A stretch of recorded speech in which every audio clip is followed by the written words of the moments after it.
Ah là là, Inuyasha, ce souvenir d'enfance venu des chaînes qui diffusaient également du Nicky Larson et du Jeanne et Serge.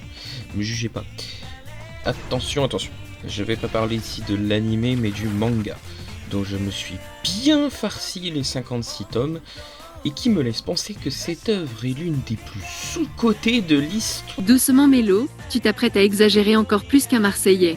Ouais bah ouais, quand je vois la chier de mangas sortant sur l'éternel sujet de la chasse aux démons, et qui sont bons pour la plupart, je ne dis pas le contraire, tandis qu'on ne rend pas une seule seconde hommage à ce véritable chef-d'œuvre, ça me fout les boules.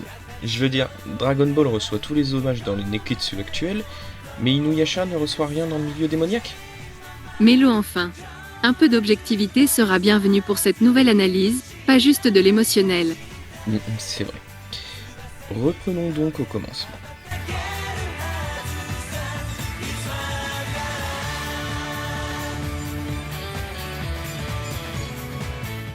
Inuyasha, c'est l'histoire d'une lycéenne japonaise, Kagome, propulsée via le puits mystique de la demeure familiale à l'époque Sengoku. Là-bas, elle tombe sur un Hanyo, mi-homme mi-démon, prisonnier sur un arbre à cause d'une flèche de la défunte Miko Kikyo. Une Miko, c'est une sorte de prêtresse protectrice, ici gardienne d'une perle autour de laquelle va tourner tout le récit. On apprend ainsi le sombre épisode de la supposée double trahison mutuelle que se sont causés Inuyasha et Kikyo plusieurs décennies plus tôt, et qui a donc causé l'emprisonnement du Hanyo et la mort de la Miko. Et tout ça pour la perle de Shikon, que Kagome a en plus brisée en plusieurs morceaux.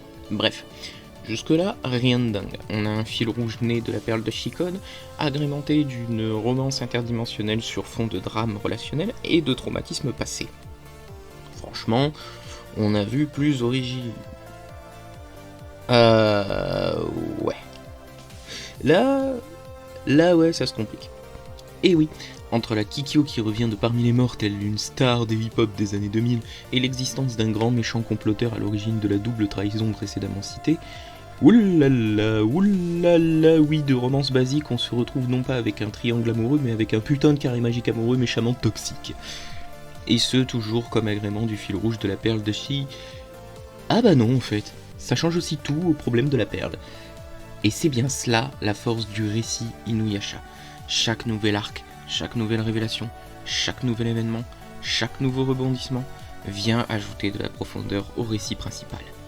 Enfin, presque toujours.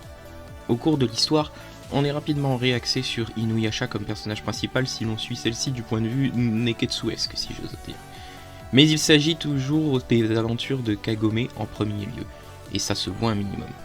À travers des affrontements contre des ennemis qui deviennent soit des frères d'armes, soit des Maccabées, Inuyasha saura s'entourer d'une fine équipe de dérouilleurs et de démons, et de connards d'humains pour toujours plus se rapprocher de Naraku et de la perle.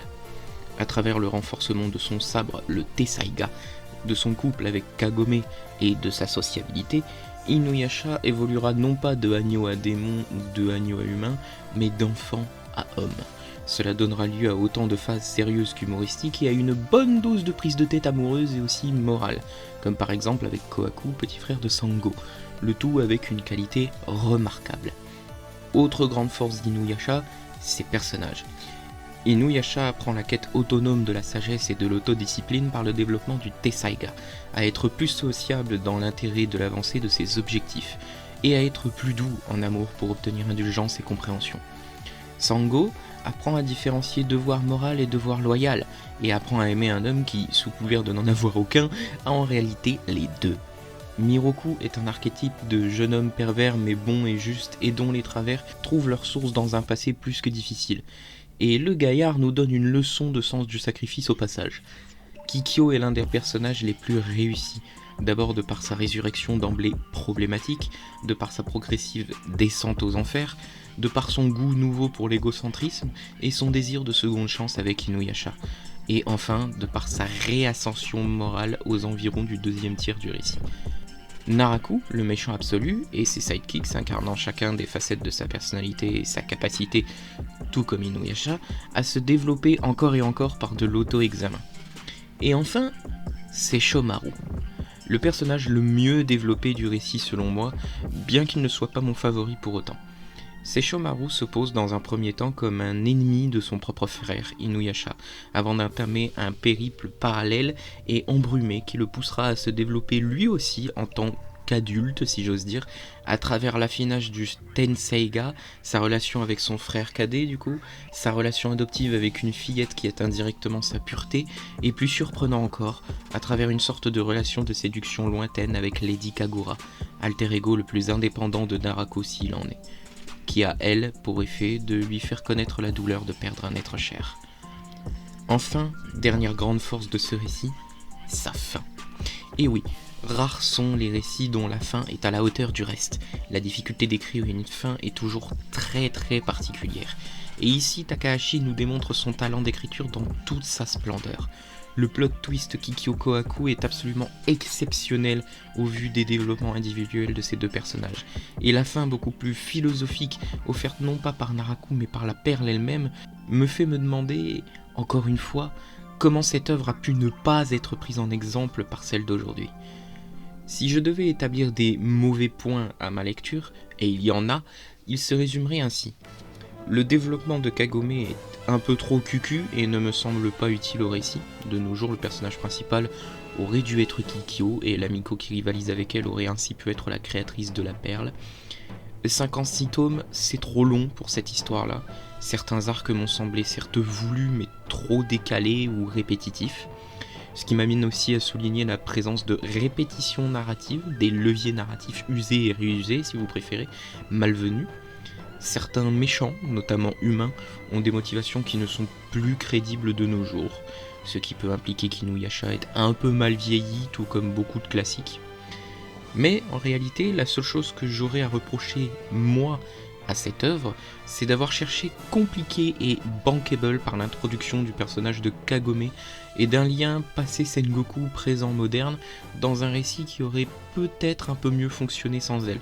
Les intrigues permises par Kagome auraient pu être assumées par Kikyo, tandis que les intrigues vraiment propres à Kikyo en opposition à Kagome auraient pu être assumées par le personnage à peine exploité de la première Miko en opposition à Kikyo.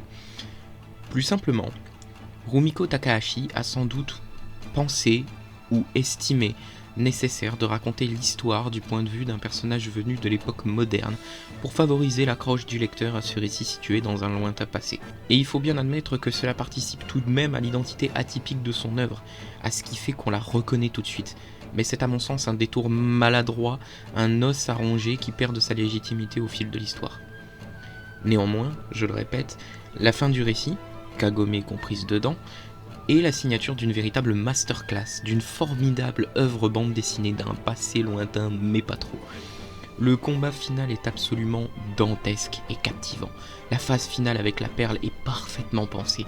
L'épilogue nous offre certes une fin heureuse mais mature et cohérente, m'amenant ainsi inévitablement à qualifier Inuyasha de chef-d'œuvre oublié. Si vous avez apprécié la vidéo, n'hésitez pas à aimer, laisser un avis en commentaire, partager sur les réseaux et vous abonner à ma chaîne pour davantage de contenus similaires. Je vous souhaite ainsi une bonne fin de journée ou soirée et en attendant la prochaine, je vous dis des bisous.